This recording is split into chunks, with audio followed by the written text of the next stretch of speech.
Good evening, friends. This is me, Karuna, with you on the channel News with Karuna ji. Here we are, and from which state you are?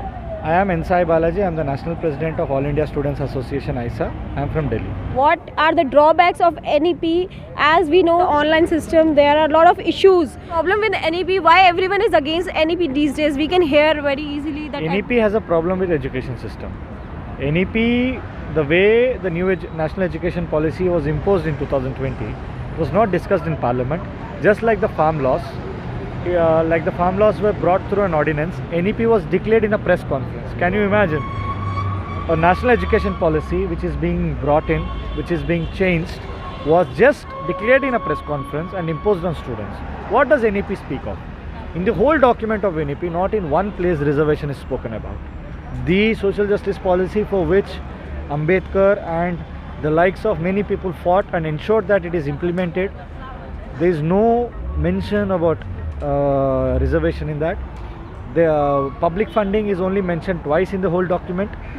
The NEP document speaks about loan model of education. So from now the government is not going to spend any money. It is going to ask Higher Education Funding Authority (HEFA) to give loans to the universities for any amount of infrastructure that they want to build, or if they want to hire any teacher, if they want to build any hostel, or even if they want to run their universities. So for example, JNU has got 455 crores of loan sanctioned from HEFA. So who is going to repay? Government is not going to repay. The students will have to repay the loans, and the only way they will be repaying the loans is through massive fee hikes.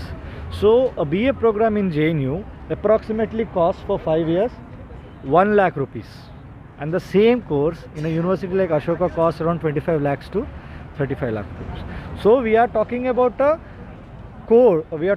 structure that is going to cost 35 times more money. And who are going to afford this education? Only those who are at a higher pedestal, who are at a higher social strata and an economic strata. And the government, like our caste system, wants to divide people. Those who have the maximum privileges socially will get access to education maximum, and those who don't have homes, who don't have houses, land, or any kind of resources, they will not be eligible for higher education. Though the 4-year degree program that the Modi government is talking about, multiple entry, multiple exit. Yes, sir.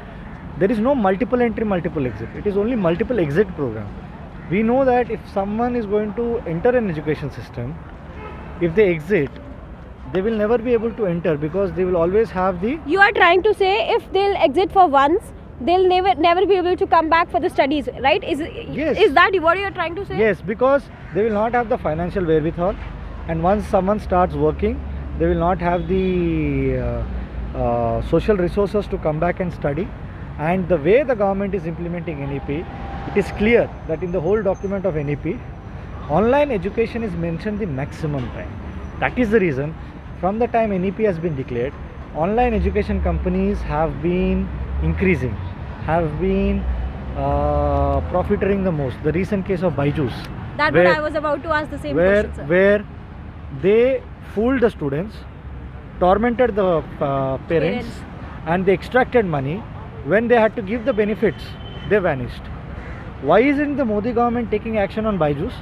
Why isn't Byju's banned from share market? Why isn't Byju's declared as a non-profit entity? Why aren't those people who are responsible for this arrested and put behind bars? They will not be, because this is the model of education that the Modi government wants to give. Give education in the hands of the corporates. Corporates will decide, corporates will rule, and corporates will tell what you have to do and what you have to not do. What do you think about Digital India on that? What's your view on that? It is not Digital India, it is corporate India. Because if there is Digital India, then there should be an India where who are accessing the Digital India will get justice. For example, if some scam happens in Paytm, if some scam happens in online education company, if some scam happens in, the reason I gave you the example of Byju's, where will people go? Whom will they complain with? So the name of Digital India is only corporate India, where the profits are for the corporates, and people who will not benefit from them, who are suffering from them, they will not have any voice to raise.